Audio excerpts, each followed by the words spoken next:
Good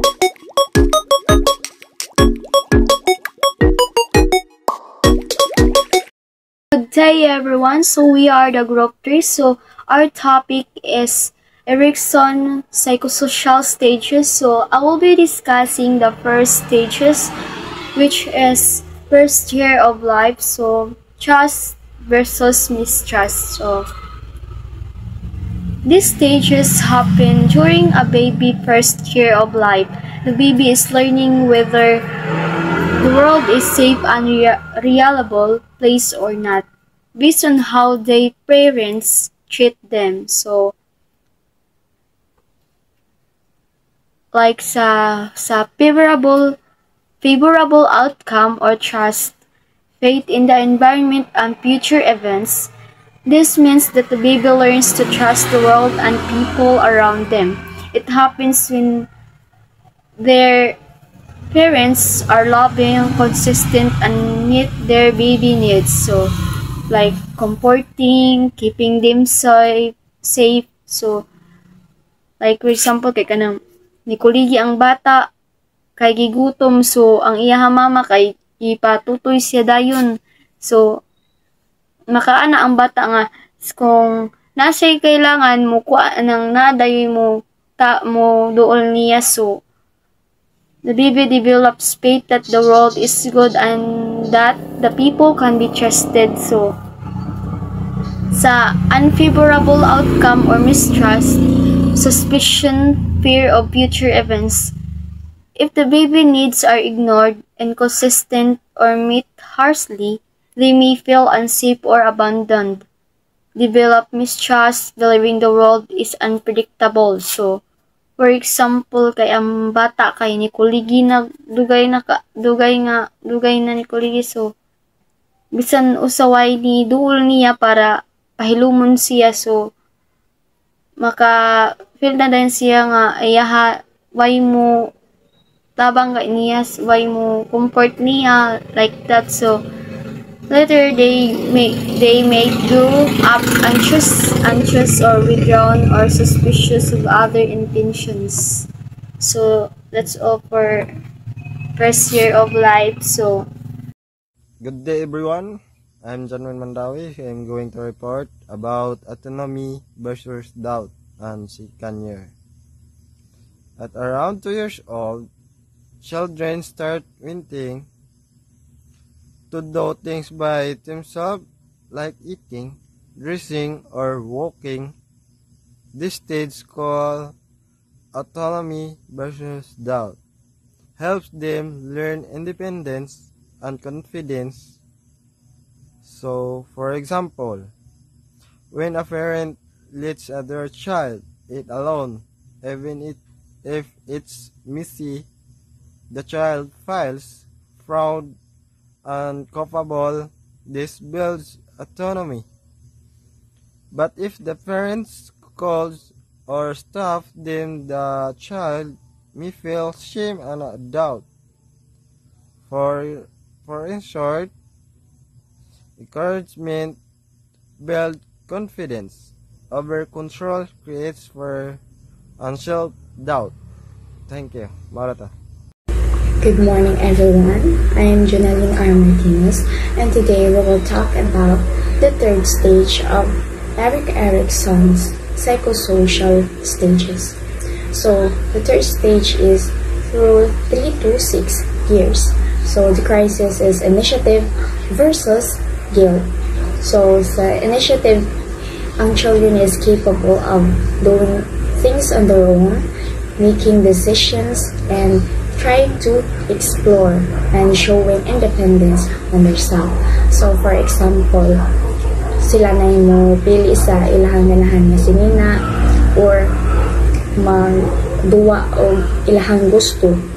So, that's the example of initiative. O isuportahan sa parents, like, for example, ganahan mo, kailangan siya mo tabang o luto. So, ang bata ganahan mo tabang o luto. So, kung mo-support ang parents, like, i-encourage niya nga, yeah, that's great, anak.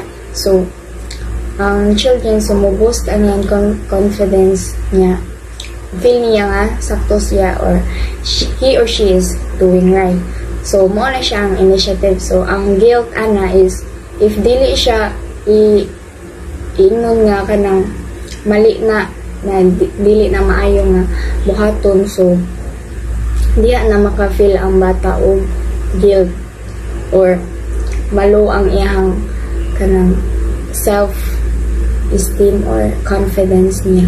So diha na siya mo kuan ang guilt. So ang positive ana kung suportaan mo na siya ang initiative. So ang bad ana kay mo na siya ang guilt. So overall, support is equals to confidence and initiative. So too much control sad kay equals to guilt and hesitation. That's all. Thank you. Mabuhay everyone. My name is Giselle Otero. My topic is 6 years to poverty. Kung ang bata gani mag-edad og 6 to 12 years old, ang bata magsugod na gazod na sin eskwela og makakaton sa daghang new things gani. So sila nagsugod sila nga maningkamot o gusto gani nila nga ipakita nga kaya nila buhaton ang butang on their own. Kung permi silang gidanani o ginadayig, maka-feel gani sila og confidence sa ilang self. Pero kung permi silang masaway or dili tagdon, maka-feel sila og pagkaubos or murag not good enough sila. Kung ma-manage nila ni nga stage, mutubo silang mas self-confident og andam nga makig-cooperate sa others. So, industry versus inferiority. Sa niining nga stage, ang bata magsugod og learn how to work hard o gusto ipakita nga kaya nila buhaton ang mga butang sa ilang kaugalingon. So, number 2. Ability to learn how things work, to understand and organize. So, ang mga bata, curious kaayo, they start to learn how things work og makakaton sila sa mo understand o mo organize sa ilang mga buhat. So, 3. As a sense of inferiority and understanding and organizing. Kung ang bata na ang dili mo masuportahan or firmly masayop, they might feel shy or think nga dili sila maayo sama sa uban. Hi everyone, good morning. I am Aisel Martinez, reporter number 5 in our group. So today, I'm reporting on an important stage in human development called identity versus role confusion, based on the theory of psychologist Erik Erikson. This stage happens during adolescence around ages 12 to 18 years old. During this time, teenagers like us begin to explore big questions like, who am I? What do I believe in? Or what kind of person do I want to be? Teens trying out different roles, maybe becoming an athlete, a musician, a leader, or even switching friends groups or styles. It's all parts of discovering their true identity. Now, if a teen is supported and given space to explore, they can form a strong and confident sense of self, leading to something called fidelity, which means staying true to yourself or your values. But if a teen is confused, pressured, or lost in all the roles they try, they might end up with a role confusion. That means they may feel uncertain about who they are, where they fit in, or what they want in life.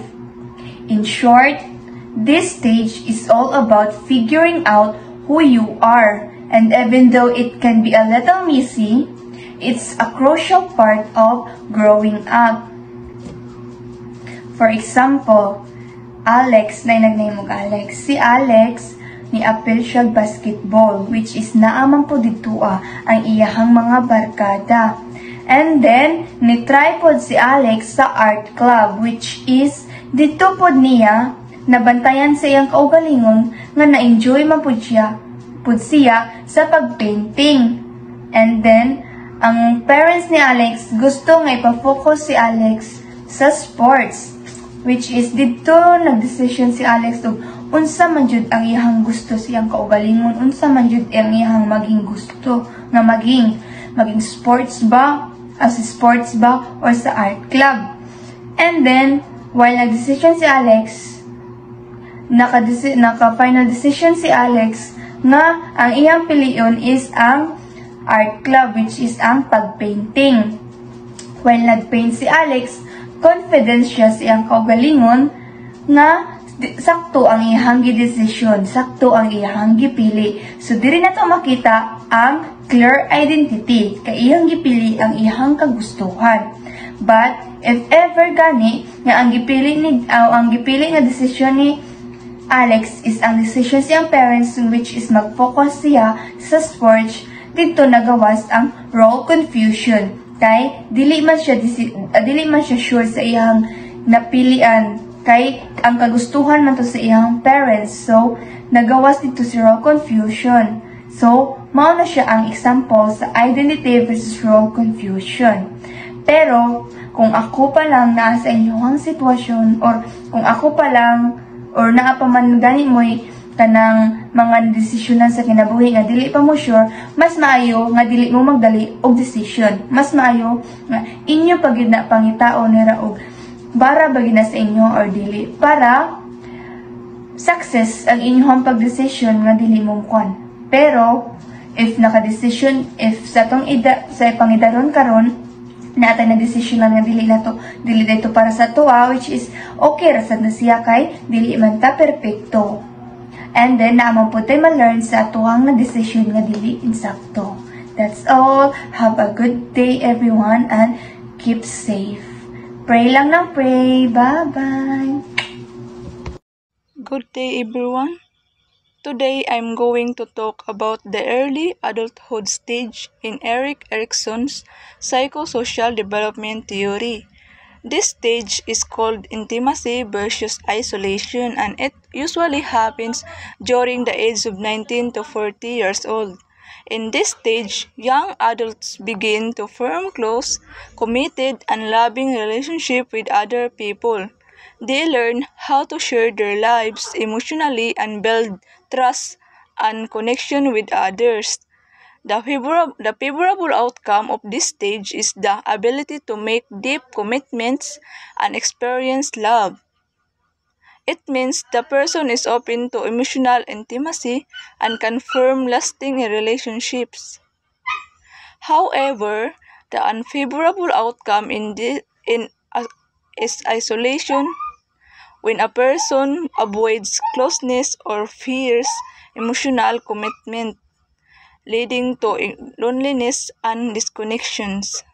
Example, a young adult who is in a stable and supportive relationship with their partner or friends show intimacy, but a person who avoids relationship due to fear of rejection or lack of trust experiences isolation.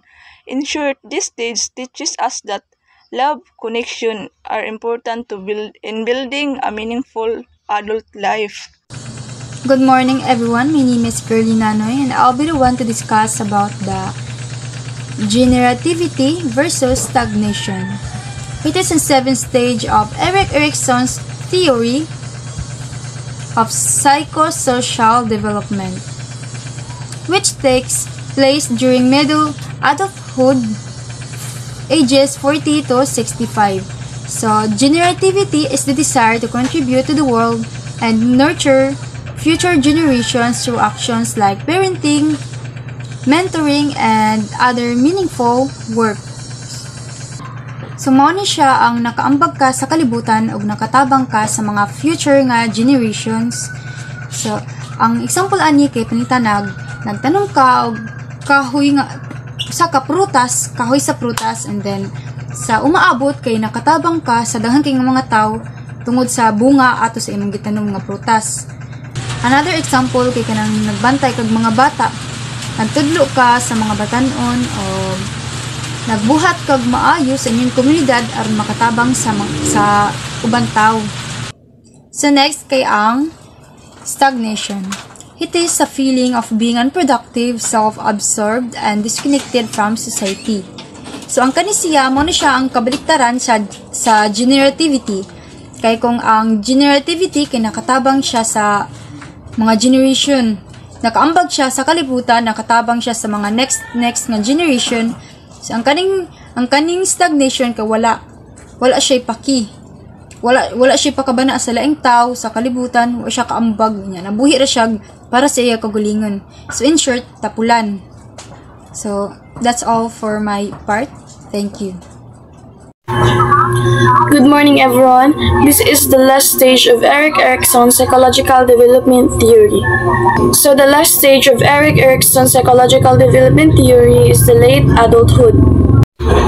At this stage sa atong kinabuhi, nga rin nagyud ta mag-look back ug reflect sa tanan natong mga choices and actions. Sa ato baron mga achievements, past relationship, and mga choices nga atong nabuhat.